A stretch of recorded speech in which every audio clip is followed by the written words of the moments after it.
Salam, guys. Salam. It's Rustin there 3 here. Let's hit it.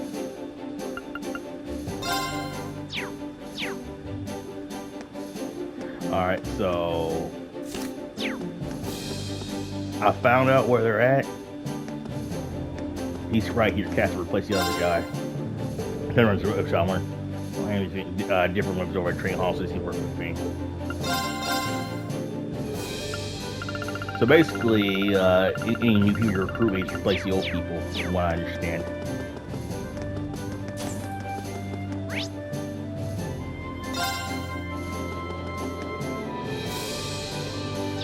So when we start recruiting new people, we start replacing these guys.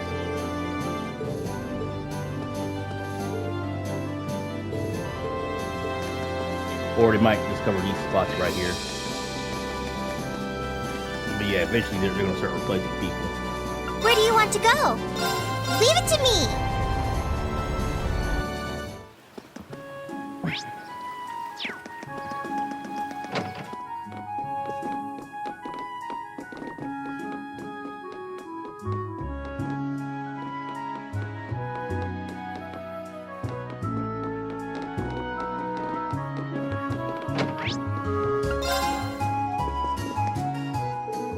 Out there. I heard about what you're doing up to today, traveling around on a crate, just gathering information, I believe. As a member of the guild, I'll be happy to do what I can to help. So don't you hesitate to call me. We appreciate that. Well, seeing as you were a kid enough to offer, you wouldn't have any interesting information first, but you get, bitch. Interesting, well, how about this? As I'm sure you can imagine, noble lines have wrested control of all the town's major cities nowadays. But lately, there have been a number of people who started forming small resistance groups posted. Prison groups, you don't mean. Supposedly, they've been staying up to the army's tyranny and supporting those who were being pressed. And while this is just my instincts talking, I can't help but wonder whether they might be talking about people you know. That definitely could be. You wouldn't happen to know where any of these people are, would you? Well, considering they've gone this long without being caught, I say you're moving from place to place. Your best chance of running into them might be to explore relatively quiet highways. That makes sense. Thinking miles. Let's find another way at the back of our minds. Alright, we appreciate your support, Miles. Damn right.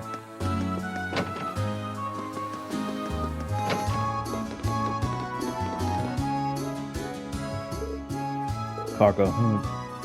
Patry. Your cargo, right? Maki's friend. I know you put in a request for help, but what are you doing on the way out in Grand? Something happened? What do you think? A bunch of noble soldiers came busting into the Ostriki, and that guy's real salty, so we gave him a little kapow, and then they got mad and turned the tables. They wouldn't give up either. And then Patry, damn it. If I parse that correctly, sounds like he really needs your help. Something, and I guess Patry's in cover. That's about all I got, too. We should try and get him to calm down a little so he can explain things to us too late. They bring monkeys supposed to help. I mean, they are afraid of some sort. Yeah, sounds like, but let's go red crazy and get them. Those damn soldiers are getting all big for their boots, thinking there's stuff they deserve the power we gave them. I didn't think they'd be so stubborn, though, or that Patry got him. Well, he still cried. I guess we won't be able to get anything else out of him while he's like this. I mean, translate the patrolling soldiers' arrogance, irritating him and appeared very greatly. In response, they tried setting traps for them using boxes, drum cans, and effort to drive them away. Naturally, this did not go according to plan, as anyone or have a brain would expect. Maki, what the hell are you doing here? I don't need a dork like you to help me sort this out. I can do it on my own. Of course, I can tell from tears streaming down your face that you're also a flying star. I have no idea how you turned what he just said into what you just said, but I'm impressed. Fortunately for me, I've had to put up with the two of them for quite a while. You pick up some things after a while. I'm very sure I know the rest of this story goes too. When the traps failed to have their intended effect, the soldiers gave chase. As they ran, cargo Patry lost sight of them. Which led to their current trajectory. Yeah, that's right.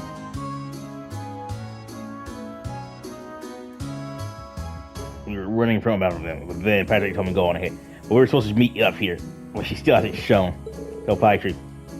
Well, at least we finally got into the bottom of what happened. Could this mean that soldiers did capture her after all? I wouldn't be surprised with how heavy guard the capital is. Now I'm starting to worry about her. I hope she's alright. I say we're concerned. Those two always fight stations. Don't take a word for say your face about it. What's that supposed to mean? What's it supposed to mean, Maki's cargo? We should make things clear. You two definitely specified Grandmaster Town immediately, correct? That's what I said, didn't I? I mean, we were kind of panicking at the time when Soldier Shakes us all, but Pie Tree took out a map and point right part where the Rean. She said, being a tiny little place in the boonies where no soldiers would ever care to find us. Maybe you shouldn't talk about the town like that in front of all its residents. Wait, your appreciation. Well, he isn't wrong technically. And speaking of residents, I don't find such an disgrace offensive. Still, they had a map. I can imagine we're dealing with any sort of misunderstanding here. Can I? They're Erebonians, you stupid fucking bastards. So it's likely that they ended up in different towns. Question, Cargo, were you both on the same side of the map when you were doing this, or were you on opposite sides, facing on the we're facing? So you were some map, I think so. Every on their station, one of them was looking at the map upside down. I doubt she ever even mentioned with Graham. She probably pointed to the part of the map and said here, and they probably didn't understand how much of a misunderstanding it would cause. Sounds plausible. Still, if that's the case, they probably gone off in a completely different town. We should look for a town that fits her description and on the other side of the cattle from Glen. Good thing, courageous. Alright, we're off. Find Padre, any objects to Cargo. You work them out. Well, what do you waste time here for then? When you find her, let me know right away. Promise. We will. Just stay with me here. You're gonna get stunned every way.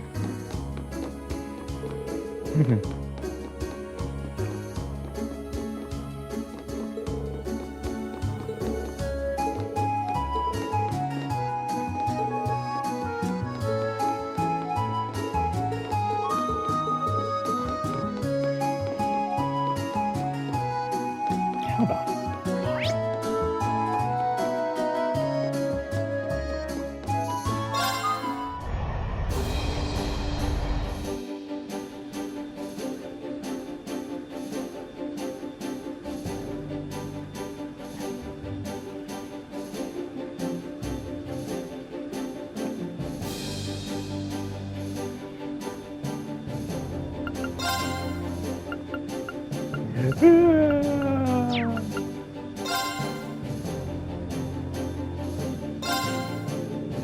Where do you want to go?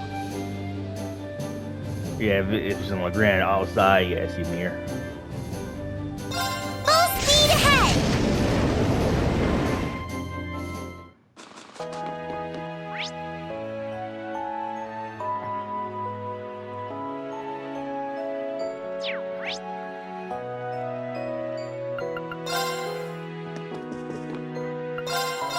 This is Dave.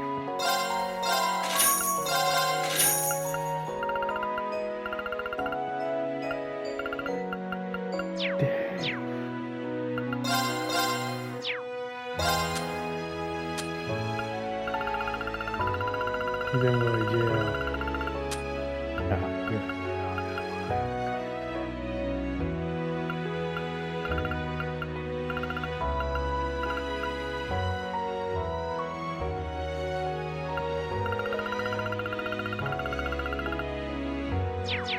Glistening.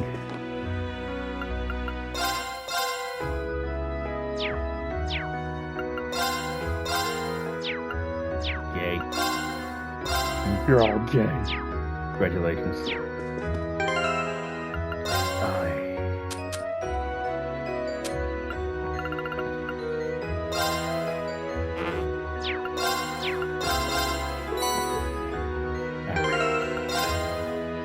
Yep.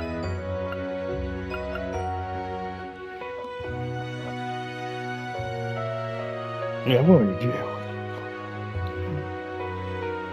This is what we're going to jail.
Well, if I must.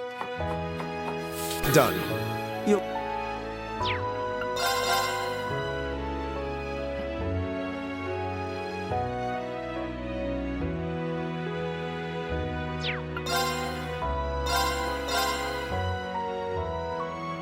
Okay, let's give this a try. Wow, people can actually eat this. Cool, man. Guess he died.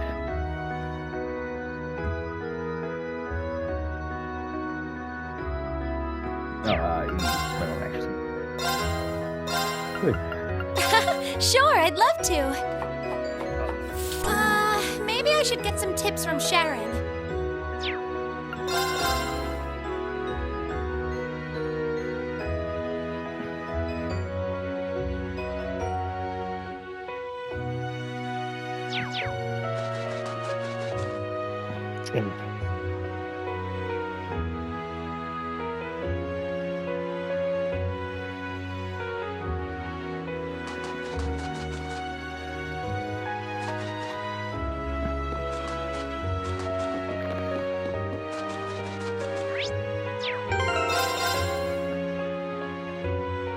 Sir, I'm Dave.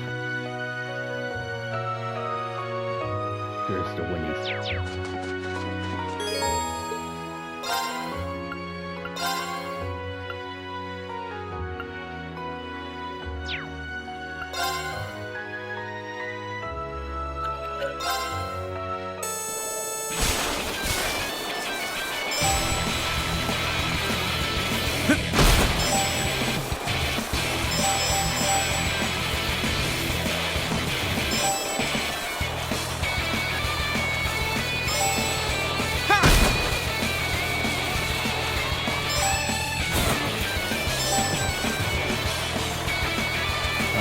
You're awesome.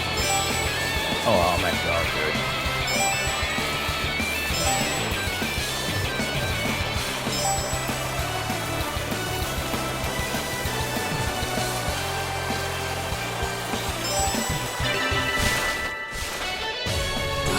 Wasn't so great.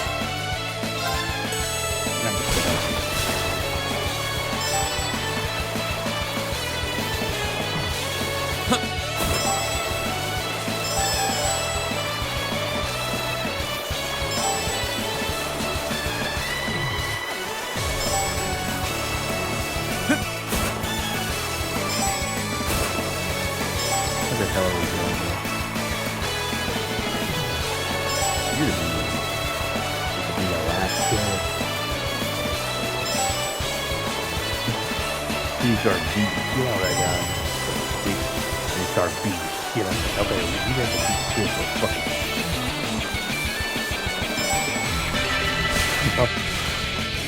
I did it!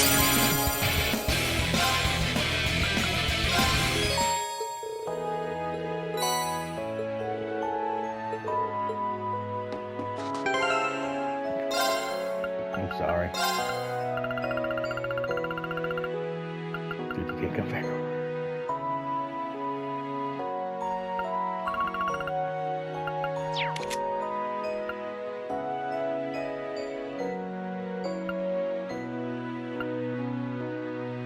We won't be able to come back over again.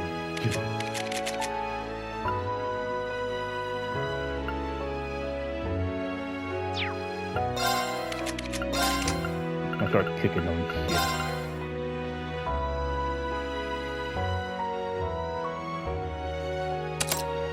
Gotta kick at the guy.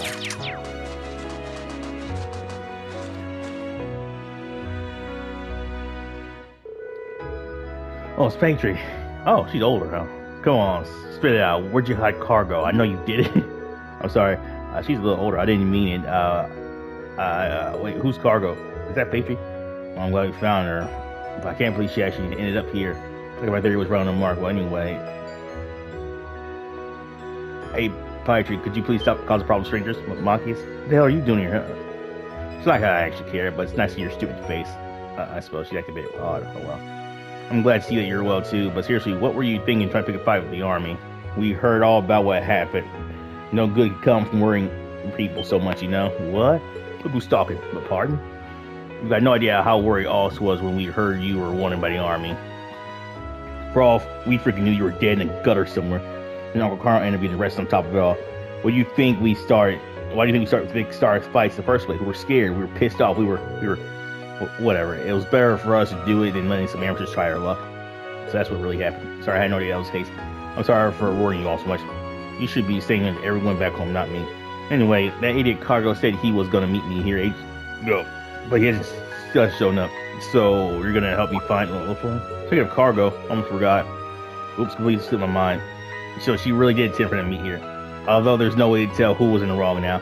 This whole affair is so ridiculous, I'm not sure it even matters at this point. You guys know some. You better not have him tied up somewhere, because if you do, let's say we bring him here before she accuses of anything else.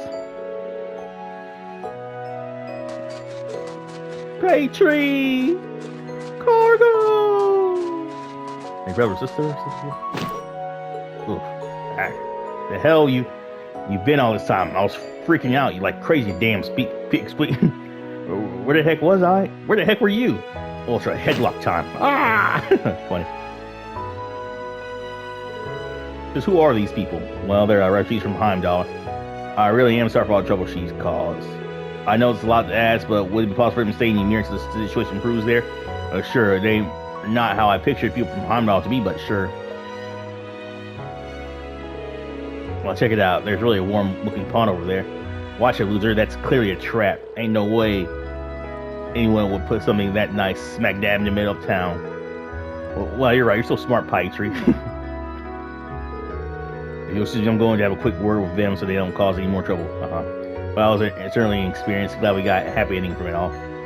Happy ending. Funny watch.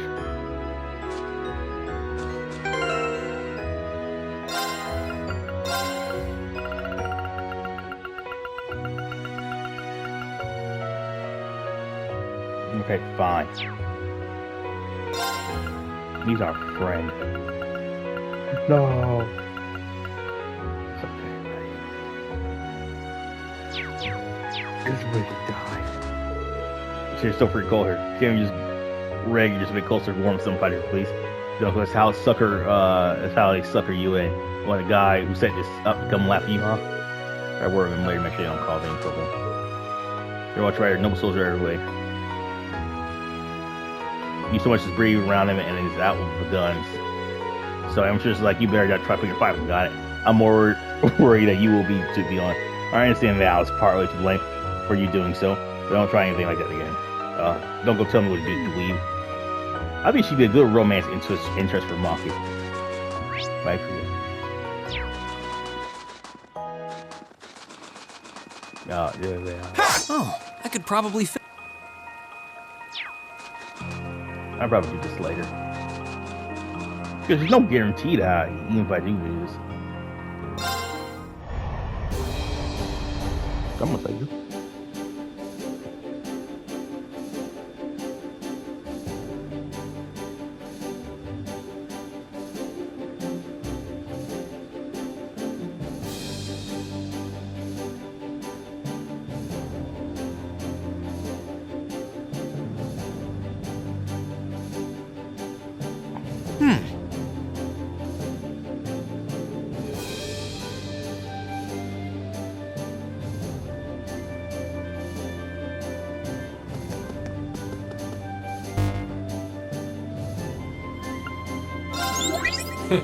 Have you been keeping well?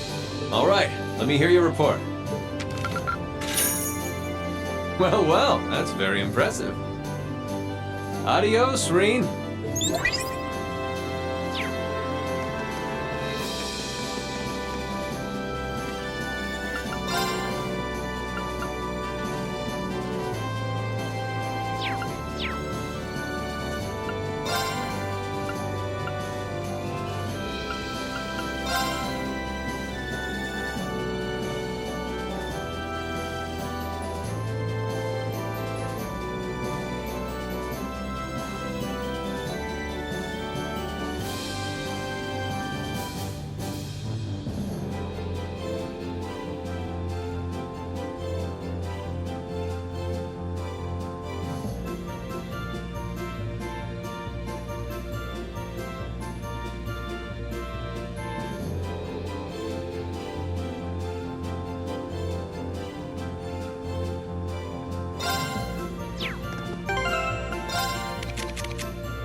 I don't know why I wanted to fight all the damn time.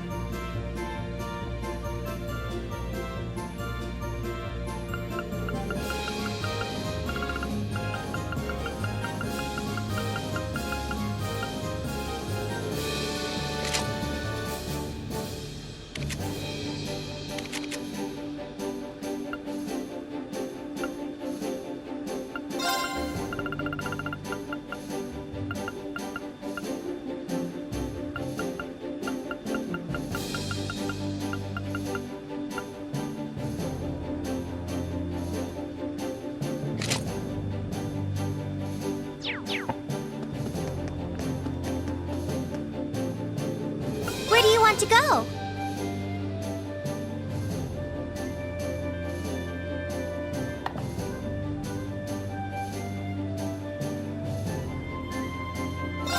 Leave it to me!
I must remember that.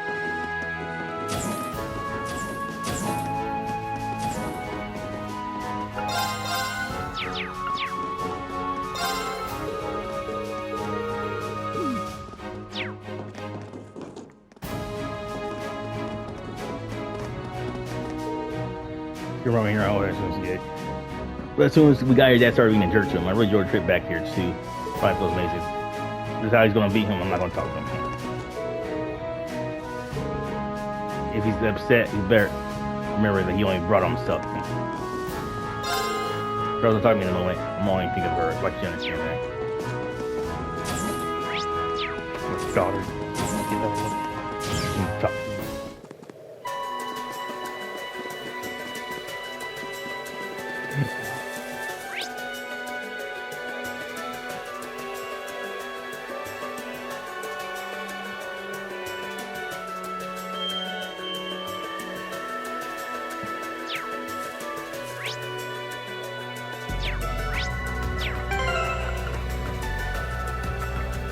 This is my harem, from tallest to smallest.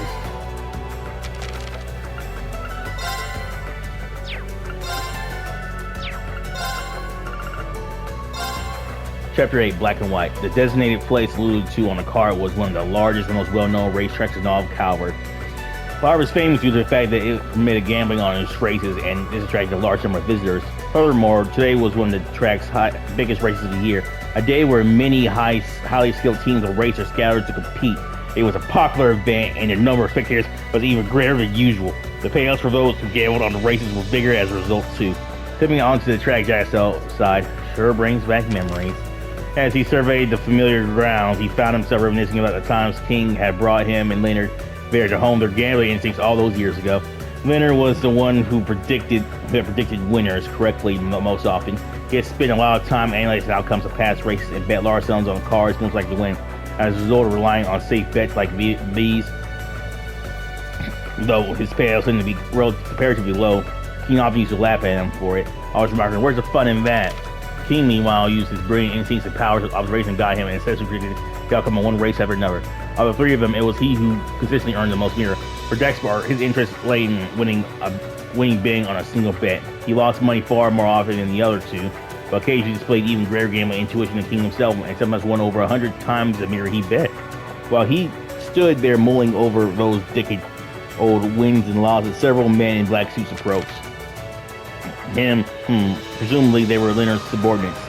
"Please allow us to escort you," one said politely. Jack followed. Eventually he found himself in a VIP room encased in thick glass. It gave the occupants inside a very up and close and personal view of the racetrack outside. In it sat Leonard, Nike, and a loosely bound Hallie. "Hallie!" Without thinking, he made a dash toward her, but was quickly stopped by the men who brought him there. Each held a gun. Now, no need to be so hasty," Leonard laughed. "I'm glad you can make it, Jack. I've got some real fun in store for you today." "Leonard, you son of a bitch." Jack's furious expression was stark contrast to Leonard's playful tone. "Finally saying what you truly think about me, Jack. I'm glad." Leonard looked genuinely satisfied. Jack shot a glance over in Niki's direction. "I can't believe you're seriously helping him with this." "I'm afraid so," she replied simply before drawing closer to Leonard. "As I'm sure you've already worked out, our aim is the joker that King left Hallie over there." Leonard continued, turning the jewel from Hallie's necklace over and over again between his fingers. Jack had indeed surmised as much. When Jack went to battle against King 7 years prior, King had given him a code of sorts that he wanted to pass on to Hallie. That code was intended to unlock the joker that King had once secretly kept on him. At the time, Jack had understood the meaning of what he was being asked to do, but he did now. King was well known in the underworld. He had all kinds of connections, but those ties weren't just limited to the less slavery of players. Many people he was connected to moved both inside and outside the underworld. "Tell me, Jack," Leonard said, "if the underworld is black and the world outside is white, which do you think the world of politics is?" Jack snorted. "Hell if I know. As black as can be," Leonard said matter-of-factly. He made an offhand gesture. King was a smart man, a calculating man. "This jewel here, this is a memory quartz, and one full of information on people he knew. People in the criminal underworld, public faces, with connections in it themselves. The power this information holds is nothing short of incredible, and I tend to use it to keep moving up the ranks as a politician. And for that, Jack, he continued, I need the code that you and only you know." Jack was silent for a moment. "I'm surprised you know all of that. I think this is your doing, Nike?" "But of course," he confirmed. "I want him to spread his wings and fly too, after all." "Spread his wings and fly?" Jack repeated with a displeasing sigh. "That's what you call this? Preying on people King's daughter list for a bit of political advantage?" He left at that behind to protect Hallie from harm. What's the point in being promoted if you take advantage of a follower's love for his daughter to do it? Jack's words resonated showing with Hallie, but they fell on deaf ears when it came to Leonard and Nike. "I can't say I don't have a soft spot for idealism of yours," Niki said finally, "but if you're afraid of using others for your own goals, you're never going to get anywhere in life. You'll forever remain a powerless child." Leonard laughed. "Forget it. No amount of logic will get through to him. Still, I'd feel guilty taking everything from you without completely beating you in suspicion first. Got to give you a chance to fight back after all. And here's what I propose, Jack. We'll have a little gambling competition. If you win, you can have Hallie back. If I win, you'll give me that code. Simple, right?" Jack considered it. Leonard was smart, but he was also very cautious. It was clear from his aura of confidence that he was pretty certain that he would win. Jack, however, had no intention of backing down. Thus began their great wager over the outcome of the day's races with Hallie's fate on the line. Well, that's the shit. Shall we? I've got this. Bring it on. My turn. Anyway, There! Now's our chance. I'll back you up. Here I go. How about this? I'll handle and now, Onward! do you know when you'll be back? We should keep going. Okay. Great.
Oh, so you managed to find me after all. This is where you've been.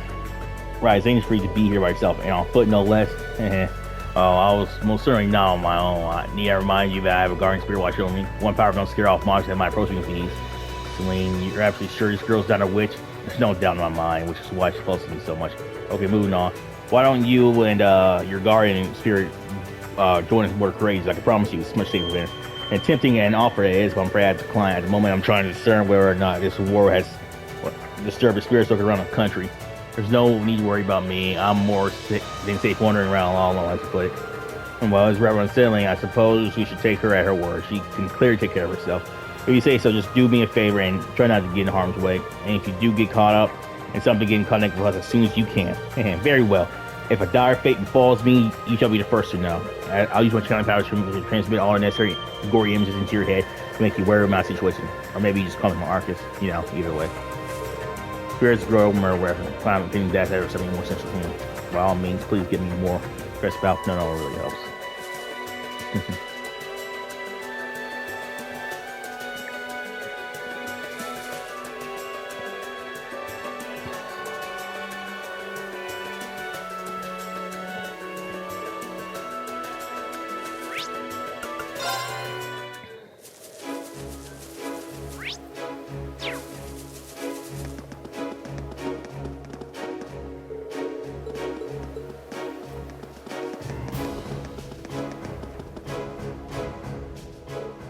Oh, hi guys. Oh, hi man. Glad to see you're still keeping well. What did you come all the way over here from Xander Gate for though? Oh, I came to fix some stuff. Noble Lions wasn't very careful when it was using all the machinery here, so a lot of it's been acting up. I'm all done with that now. I'm genuinely impressed. You really do take every tracker Makarov. And everyone just has to have at least one of you piece here, I suppose. It was easy peasy. But forget all that. What are you guys doing here? Well, actually, oh, you're finding crazy around. That's way cool. I love it. Come. Not right now though. How come? I went and lost something super important. You see, I'm supposed to be trying to find it as we speak, but there's no sign of it anywhere. But until I found it, there's no way I can leave. I mean, boy, that's certainly concerning. What should we do, Rean? We should come back, but I'm pretty sure it'll be found faster if we help her look for it. Help her search. You might be helping you search for it, would you? Thank you, that'd be amazing. You must have an idea where we lost it. Any place we could start to help? You lost it somewhere inside the building? It's awfully quiet. What happened to those other soldiers? I told them to stay out of the way so I could carry out my search, so they all went to their rooms. Probably still working though, so I wouldn't worry about it. Right. What exactly are you looking for? It's a wristwatch. Uncle Makarov gave it to me when I rode at the academy. I've had it with me ever since mending it on my own wherever it broke. We got quite a wide area to recover, but we'll have to work our way through a little bit at a time. Could you focus on searching around here? We'll work our way upwards one for a time. Right-o, thanks a bunch. You little shit.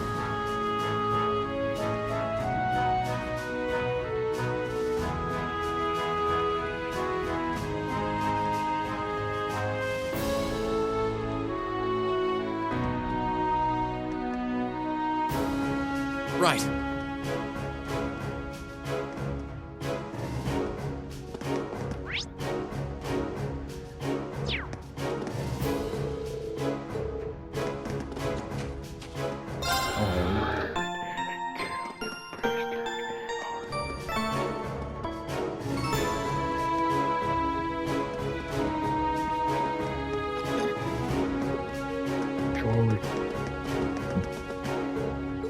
Excuse me. You honor feelings. Don't fucking play.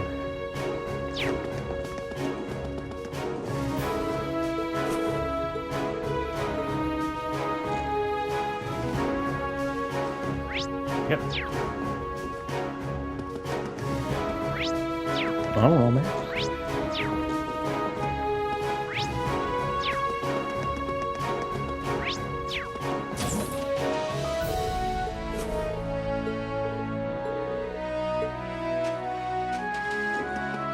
No shit, really.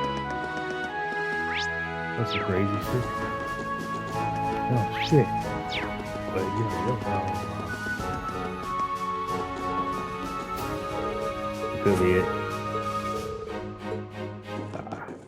Okay.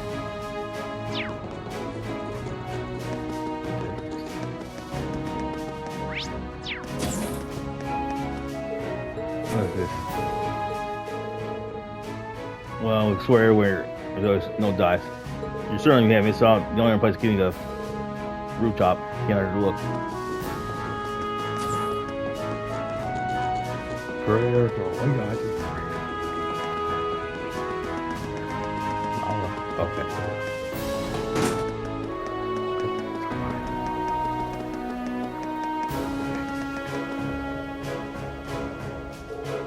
I'm going over here. I'm pretty sure it was, if only we was spotted already. I still haven't seen anything. I don't think something that's flashy as a watch could be easily missing. Anyone else see some sort of glint? I saw it. The police coming from there. How the fuck did they get up there? It has to be. I think Mary won't be. Rose picked all the way up there. Now we can get it.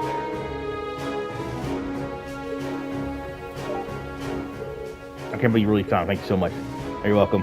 How the heck did it get attached to the tin of all things? Maybe it got caught while I was doing maintenance. Oopsie, silly me. That was a ridiculous scavenger hunt turned out to be.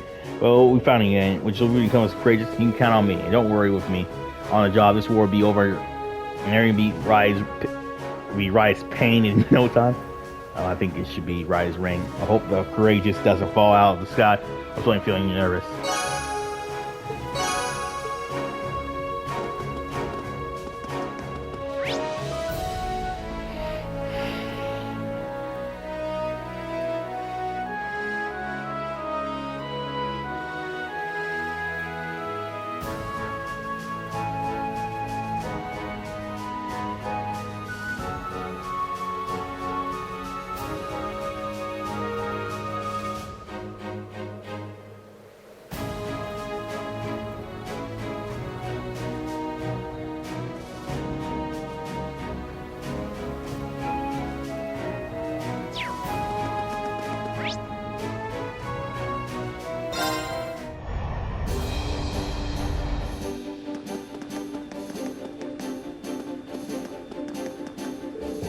I'm going to be here on a Bridgewater as an engineer.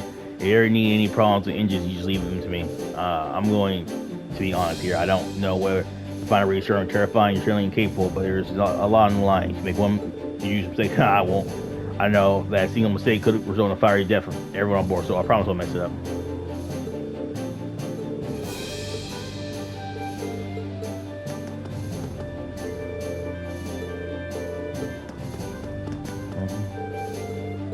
Yeah, that's why I thought they're replacing everybody. Those will not replace us. I'll knock them out.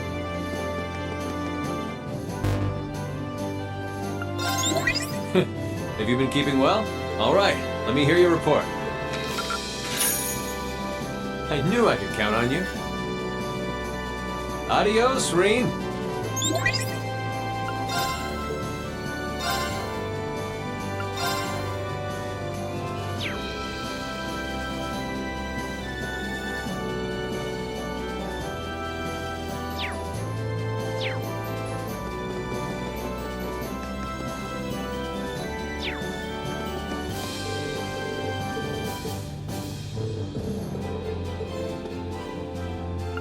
Where do you want to go? Let's go.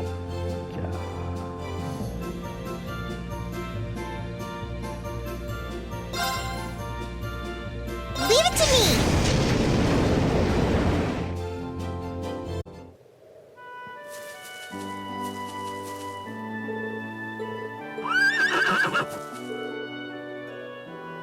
You didn't have a name first. I gave him. He calls it that cool name, huh?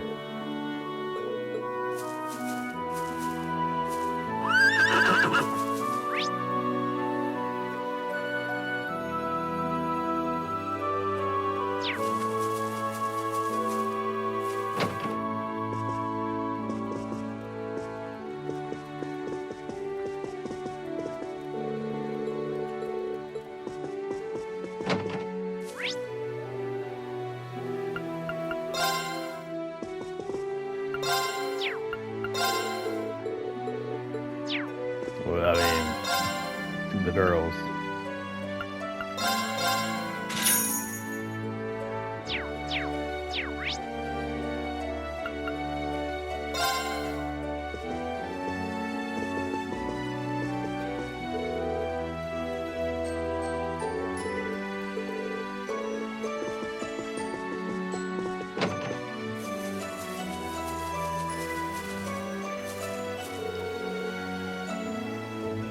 Would you let me teach you how to use fresh truck? It's supposed to be very good for you. Make sure you take your shoes off. Make sure I'll be sure to make this where I find myself just in case some. Charles going back to Zinner game, I haven't for her, but it's kind of lonely without her around. And she got to spend. I don't think she got to spend as much time with Tom as she wanted to either. This is a perfect chance to. Why does she sound so spoiled on Charles' behalf? I'm guessing this is one of those things that too important to girls make no sense to guys. Or the fellow you helped find is doing really good. You see, really, I see them playing together today. The two of them are kind of alike. I guess in essence, I can really see that. I guess in essence, I can't keep either one of them under control. Yeah.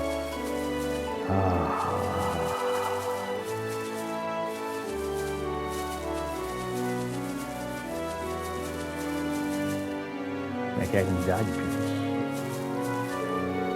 Oh, no. Charles seemed really happy he was here today. And again, I was happy for her, but he seemed really angry for some reason. So as long as she's okay, that's all that matters. Yeah, that was weird. What a dick. I'll kick his ass.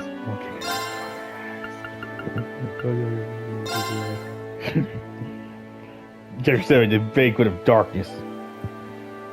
The ship was utterly silent as it cut through the velvety darkness of the night, in contrast to stillness and inky black of the outside.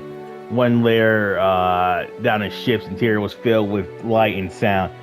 Furnishings from every part of the fucking bitch, from every part of the continent adorned the walls, and band musicians played a cheery song. The orbital glow of a chandelier imported from Libero shone down on every form of human desire. In the hall built at the center of the ship, guests laughed and chatted. They appeared to be the finest of the ladies and gentlemen, but each and every one were a part of the seedy Republican underworld. They were the type of folk that spoke of murder as easily as one would dinner or a fine wine. Their faces hadn't changed much in 7 years. The father's desk in the hall reserved discreet seating for the highest rank of the lot. And just like before, there was a certain group of men there, one old man who was flanked by several bodyguards. Some, in particular, Chief Minister Shamrock. He happened to be the host of the party aboard the ship. A long white beard trailed down his chest. It was his symbol, and also a symbol of power. Though he retired several years before, he continued to serve in an adversary role to many organizations.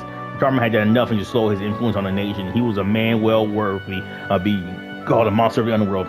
Chief Minister Shamrock held this party once every year as a place for the powerful to meet and share useful information. Of course, there were many in the group who could hardly be called friendly in their attitude. Two of these men were Enrique and Juan. Enrique, both 7 years ago and now, was the man behind the Raging Jack's faithful gambling matches. Formerly an arms dealer, he had expanded his dealings to smuggling drugs within the Eastern Quarter a decade prior and never looked back. For that, he became a villain on a rise, the best of the new class. Conversely, Juan was a villain whose roots ran deep in the region, back to even before the Eastern Quarter. He was the kind of man who ruled from the top, committing gangs of thugs, punks, and the like. For as long as the two were in the same business, Enrique and Juan had been locked in a vicious territorial dispute. It was a classic tale of new versus old, and neither side yielded a reed. Every drop of blood in their attempts to claim dominance was only washed away with more blood. However easy it was to wash away, the constant splattering of blood across pavement did little to bring in the mirror for either side. It took 3 years of profitless violence for Enrique to finally propose a solution. A one-on-one gambling match between the best of the best. Even cheating was welcome, for it could hardly be called cheating at all if one was never caught in the act. One's first instinct was to reject the idea, but even he could see the heavy toll the fighting had taken on his own organization. Truly, the only thing keeping him from agreeing was his old-fashioned stubborn mentality. He was, as for a man, greatly adverse to change. In order to set his plans in motion, Enrique brought his proposal forward to none other than Chief Minister Shamrock, who also served as advisors to Juan's group. With him having granted the match his blessing, there was little more Juan could do but accept. Hallie, the clock chimed the 11th hour. The match between Jack and Hallie was to start at midnight exactly. She waited in the atrium in Enrique's room. Your father became ill and died 7 years ago. That's what the girl had heard from her mother, and yet 3 years ago she learned her father had instead lost his life in a match. Hallie didn't have many memories of her father. She spent her childhood with her mother. That was exactly why, though, that each and every one was engraved into her heart as irreplaceable freaking treasures, you bastards. The things she remembered best were the sights in the gambling dens. She didn't often get to go along, but to To her, the way her father could silence even the most finely dressed gentleman with his near magical car handling was something she admired with all her bloody fucking heart. The last memory of fucking Hallie was of him taking her hand while she was in bed and telling her not to worry. Maybe that memory was what kept her from believing what her mother said about her father's death. After all, how could a strong, healthy man from that memory drop dead of illness so suddenly? It was a typical day when she had learned the truth. She was out shopping for her mother, and rather than take the usual route home, she found herself heading to one of the gambling dens along the back streets on a whim. One fateful whim, that was all it took for her to just overhear the careless chatter of thugs who spoke of her father. It had been 7 years, yes, but it was a match of the ages, a match which still ushered in fervent whispers on the men and women who frequented the darker corners of the gambling world. The truth left her with a hatred so all-consuming that she was blind to all but one desire: revenge.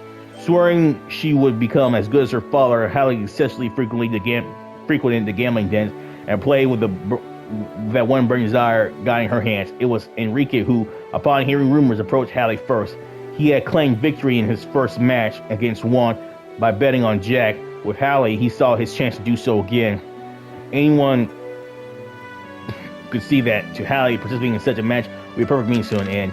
Cutting all ties, her mother was a sad but necessary sacrifice, and though she was young, she was welcomed as the newest addition to Enrique's group. Being blessed with talent to begin with and having abandoned all else to focus on improving her craft, it took a mere 3 years for her to master what King had spent a lifetime studying. Revenge had proven to be an incredible motivator. Hallie's eyes were distant as she waited quietly for the match. Perhaps those 3 years were running through them. Still seated, she bowed her head and allowed a big long sigh. No need to let the weight of this drag you down, you know. Enrique said softly to her. Don't worry, she replied. Now that I'm here, my heart is as light as a feather. Her face betrayed a lie, and her words as a flicker of sorrow creased her features. Before anyone could notice, she was back to the same poker face as before. Right now, the only thing on my mind is seeing Jack lose. Enrique's lips contorted with a smile. The more confident he grew in his vision, the more disturbingly warped his smile became. Chapter 9, Nostalgia. While Hallie sat and contemplated her past, Jack was hunched at the bar counter in the main hall. It was a spot with a full view of the setting for the match to come. He stared at the stage. He never once touched the drink he ordered. The same seats, the same colors. The more he looked at it, the more it felt as if the events of 7 years ago had happened only yesterday. A voice started Jack from his reverie. How about a drink on me? Without turning, he wordlessly shook his head. Jack didn't need to look through 7-year-old memories to recognize that voice. It was Juan, the very man who had punished King with death. I eagerly awaiting the level of skill that once dethroned a king, Jack. With that, Juan disappeared. A Jack dethroning a king, huh? Jack could only smile bitterly. The clock steadily ticked away. It was 11:50. The match would begin in 10 minutes. The guests had begun to gather in the hall. Every one of them seemed to have been waiting eagerly for this night. Many had money riding on the outcome. Compared to Enrique or Juan's contest, though, they rarely had anything to lose. Hallie followed Enrique out into the hall, taking her seat immediately. She sat quietly, eyes straight ahead. If she was bothered by the crowd or normally at the event, she gave no sign. After watching Hallie take her place, Jack slowly rose from his spot at the bar. Unlike Hallie, Jack had a bit of a name, and as he stepped forward, the crowd called out. It brought back more memories of his match with King, how nervous and restless he was by the shouts and cheers, how he wanted nothing more than to run away. Jack and Hallie were both seated now. The card table in the center of the hall lay between them. The two faced each other, but their gazes never met. In total silence, time passed. Shortly after, the two took their seats. A black-garbed man sat in a chair across from them. Much like 7 years ago, he was a dealer provided by Chief Minister Shamrock. The dealer pressed the switch below the card table, slowly the table area sank into the floor, allowing the guests in the hall bird's eye view of the duel. From behind their respective back players, Juan's group and Enrique's group cast intense gazes at the gambler's hand. Far back behind it all and watching over everything was Chief Minister Shamrock. Now then, ladies and gentlemen, tonight we have a revenge match, Enrique yelled, unable to contain his enthusiasm. It had been far too long since the gambling world was given such a high-stakes game. The crowd answered Enrique's introduction with a roar of approval. Now then, ladies and gentlemen, tonight we have a revenge match, Enrique yelled. Okay, yeah. That's interesting. I think it's about 3 more chapters done, probably at 12. Alright guys, all right, first one here, Brunston Area 3 out. Peace with you all, Dan, and see you later. Bye bye.